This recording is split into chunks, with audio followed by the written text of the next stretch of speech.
Puisque cet islam-là qu'ils veulent maintenir, qu'ils veulent faire continuer à vivre, c'est pas notre islam. C'est pas notre islam.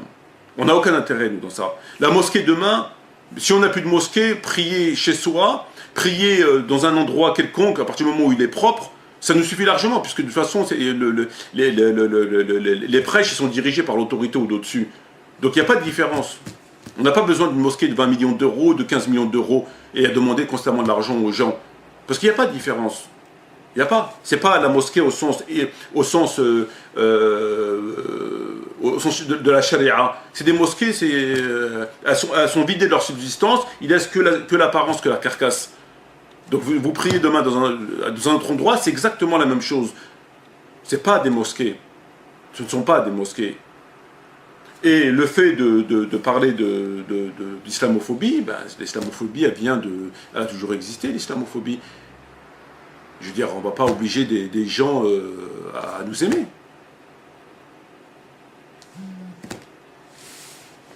Donc, il y a un truc que je n'arrive pas à comprendre, c'est que ils vous disent, ils nous ont dit, on ne fait pas de politique dans la mosquée.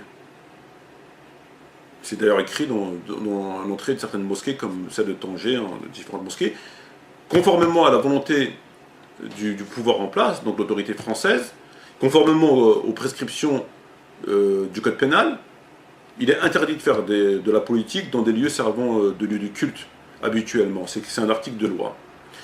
Les dirigeants musulmans de France, donc partout en France, dans les mosquées, ont observé cette obligation, cet article du code pénal français. Et donc il ne faut pas de politique dans la mosquée, depuis toujours. Ils ne font pas de politique dans la mosquée. Pourquoi aujourd'hui ils en font? Pourquoi lorsqu'il s'agit de voter, ils font de la politique? Pourquoi? Parce que là, il s'agit bien de politique, demander aux musulmans d'aller voter. Et ils le font bien dans les mosquées, comme Hassan le fait. C'est bien, vous savez ce qu'il leur a dit? Il leur a dit, pour vous les musulmans en Occident, il faut voter. Il faut choisir vos dirigeants. Si vous avez deux pourris, vous choisissez le moins pourri. Si vous avez un qui est bon, un qui est pourri, vous choisissez celui qui est bon. C'est-à-dire ce qu'on dit depuis 20 ans, soyez français, soyez citoyens, votez. Très bien, dites-moi maintenant, celui qui ne part pas voter dimanche contre le premier, qui veut revoir le plan, est-ce que c'est pas un ennemi de l'islam? Est-ce que c'est pas un traître? Est-ce que c'est pas un handicapé mental? Mais pourquoi en dehors de ce point-là, ils font pas de politique? Bizarre ça. Donc lorsque ça va dans un sens et celui-ci, il faut faire de la politique dans la mosquée. Mais lorsqu'il faut parler de la politique en faveur de l'islam et des musulmans, ils vont vous dire c'est interdit de faire de la politique dans la mosquée. Voilà. Mais là, ils font de la politique. Voilà. Il y a cette fameuse histoire de Maslaha, le moindre mal. Le moindre mal dans le vote, c'est quoi? C'est Hollande ou le FN.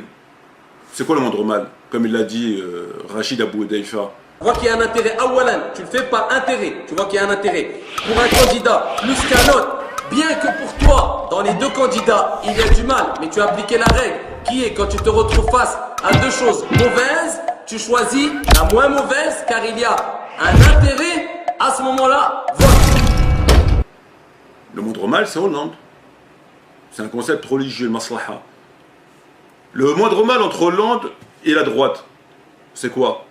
C'est Hollande. Le moindre mal entre la droite et le FN, le maslaha,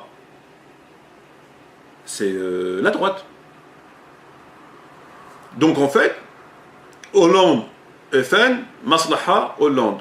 Hollande, la droite, maslaha, Hollande. La droite, FN, maslaha, la droite. C'est ça la maslaha. Mais c'est une maslaha de quoi? C'est une maslaha d'intérêt personnel. C'est une maslaha d'estomac. Cette maslaha-là, dont ils parlent eux là, il s'agit toujours de suivre, le pire c'est le FN, c'est le diable, c'est l'anti-islam, etc. Donc c'est Hollande contre la droite, et la droite contre le FN. Maslaha c'est Hollande, et après Sarkozy, enfin la droite, et après le FN. Mais cette maslaha, lorsque vous l'analysez, eux ce qu'ils appellent une maslaha, et vous l'analysez, elle est motivée par quoi? Elle est motivée pour la boulangerie. C'est une maslaha de la boulangerie. L'épicerie, c'est pour manger. C'est pas pour l'islam.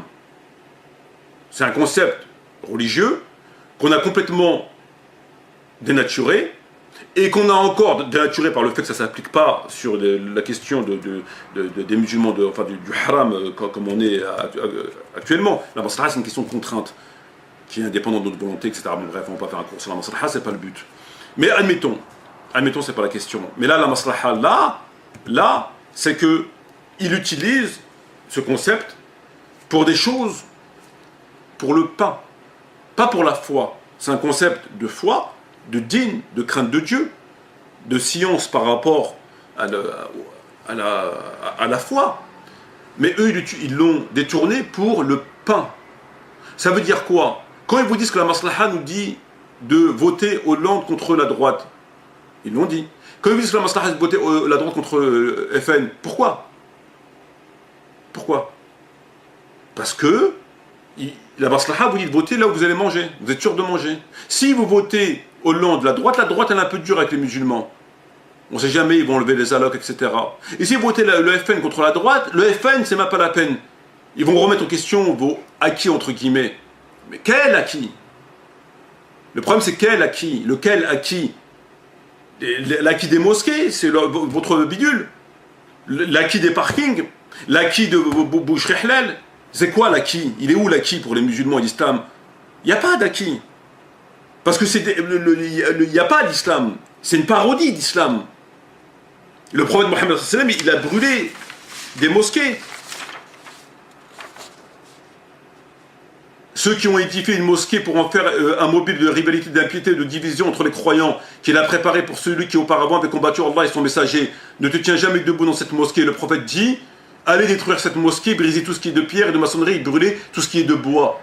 C'est une mosquée qui a été construite sur un territoire islamique, qui était au-dessus, c'était l'autorité religieuse islamique. Mais le but, c'était de diviser les musulmans. Dieu dit, Azza wa Jal, Allah dit au prophète de ne pas prier dedans, et le prophète l'a brûlé. Le Coran, le prophète nous dit, ne prenez pas le Coran sur un territoire ennemi, car je crains qu'il tombe entre les mains des kofars, entre les mains de l'ennemi. Donc lorsque vous étudiez la question de l'ennemi, etc., vous savez que c'est... Voilà, bon, on va pas... Donc par rapport à cette question-là, ces mosquées-là que vous avez aujourd'hui, c'est le crime qui commence à l'encontre des musulmans et de l'islam, commence par là, commence par le silence. Si aujourd'hui les musulmans et les musulmanes meurent aujourd'hui et souffrent, ils sont victimes de l'inertie des musulmans. Et l'inertie des musulmans, elle commence où? Elle commence par là. Elle commence par l'autorité, parce que l'autorité, elle est corrompue.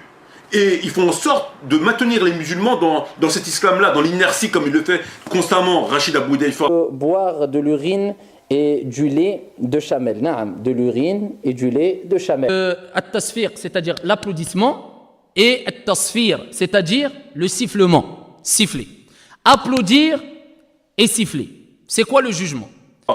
Alors parle de la pluie, du beau temps, ou Tariq Ramadan. Qui sont liés à halal haram. Prenez un peu d'air, soufflez un peu, mangez, boire tranquillement, avoir un petit moment de répit, voir quelque chose de beau, tout ça, masha'Allah. C'est pas halal haram. Ou Hassan. Moi, j'ai un problème tous les mois. C'est que je dois sortir 4 000 € des caisses de la mosquée et je ne les ai pas. C'est ça mon problème. Voilà. Donc cette maslaha-là, c'est la maslaha pour préserver quoi?